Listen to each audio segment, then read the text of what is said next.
What's up, NBA fan? What's up, all sports fans? This your boy JB, host of the Behind the Bench podcast network and channel. Just want to give a shout out to the rest of the crew. I'm talking about Shy, Kevin, and Jermaine.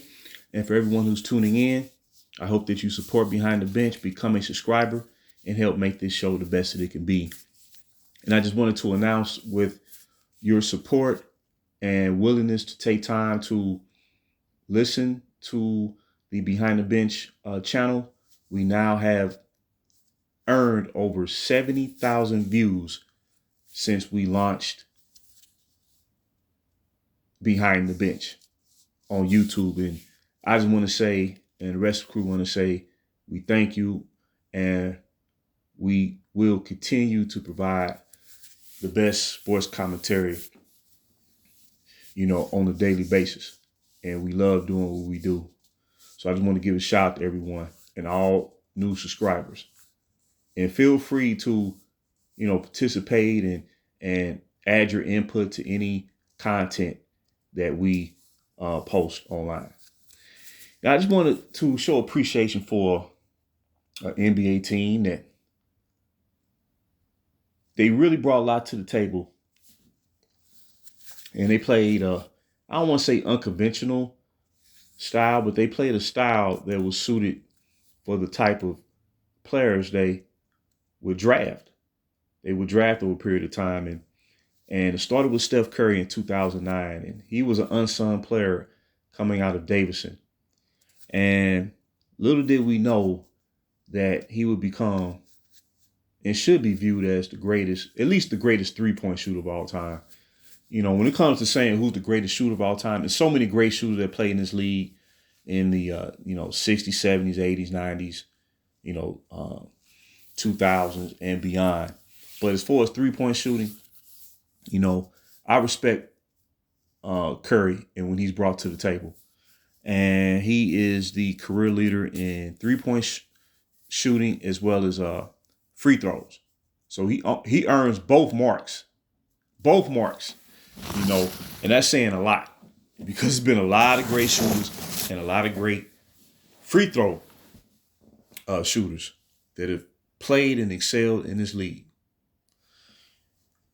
But the Golden State Warriors, they came out of nowhere. And it started with Mark Jackson as their head coach. And, once they drafted Klay Thompson in 2011 and Draymond Green, the so-called undersized center, they drafted Klay Thompson in 2011, and then Draymond Green the following year out of Michigan State, and then Harrison Barnes, who's playing a significant role for the Sacramento Kings now. But they drafted a nucleus of players, and Mark Jackson predicted that Curry and Thompson would become the greatest shooting duo, backcourt of all time. And they became known as the Splash Brothers. And their style of play is fun to watch. But they also excel at more than three-point shooting. They played good team defense, which was anchored by Draymond Green, who won Defense Player of the Year in 2016. And it all culminated, and they will win their first championship in 2015, beating the Cleveland Cavaliers and LeBron James, and they will start their run. But nobody really saw them coming. I don't recall them being hyped up. It just really happened for them. You know what I'm saying? And they earned their place in history. Staying the course.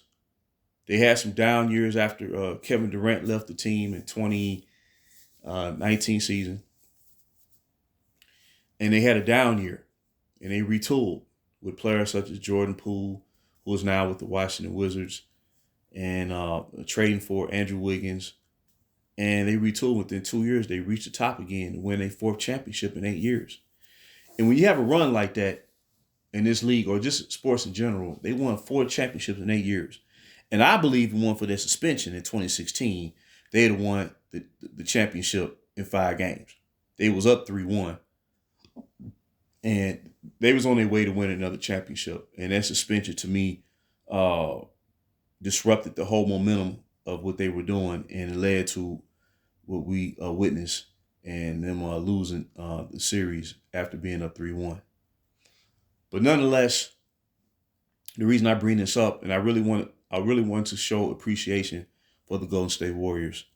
You can say they were the team of the 2010s. They won 4 titles, and they did it in 8 years. Well, they won 3 titles they won 3 championships in the 2010s, and they won a most recent championship in 2022.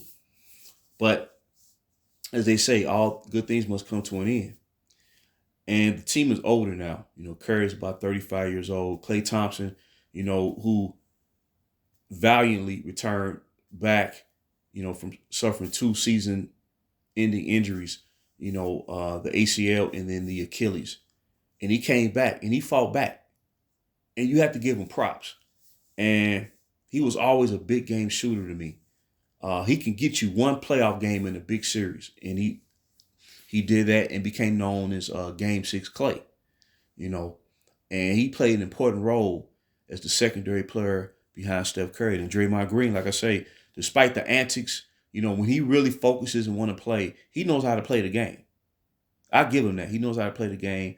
And they've had great role players over the years, Andre Iguodala, players like that, and Sean Livingston, and, David West, and, the bench they had with Leandro Barbosa, you know what I'm saying? And it's just an amazing story for an amazing team.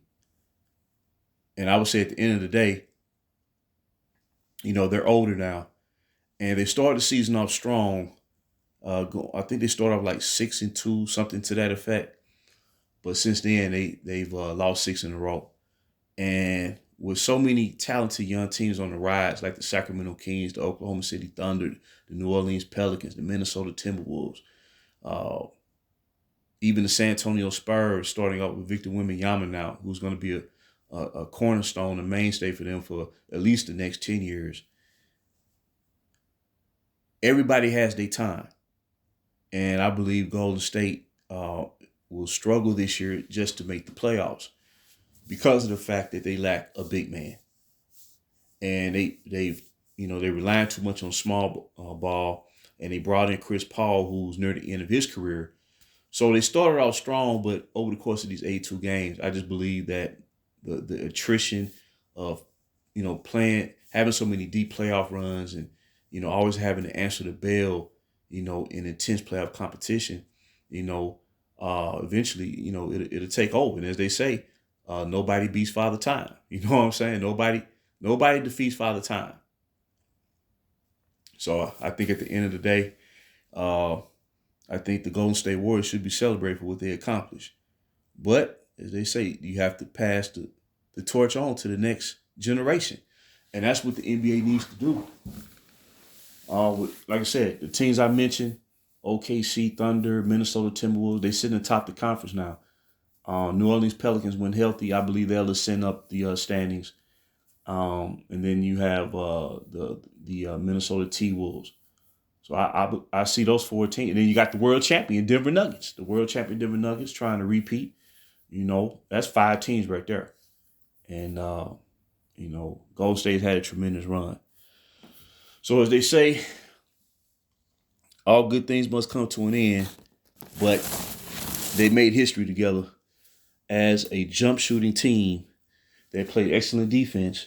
And they was known for those strong third quarters coming out the half. And they ran the table, man. And like I said, they really should have 5 championships because that suspension in 2016, I mean, my God, man. You can't do that in the finals. You can't do that. You can't suspend the player. You cannot do that when clearly they was about to win it. But Golden State Warriors, tremendous run. It started in, the playoffs like around 2012, 2013. And 10 years later, they've won 4 championships. So, just want to give kudos to a great team. And that's the Golden State Warriors. So until next time, this is JB for BTB Behind the Bench.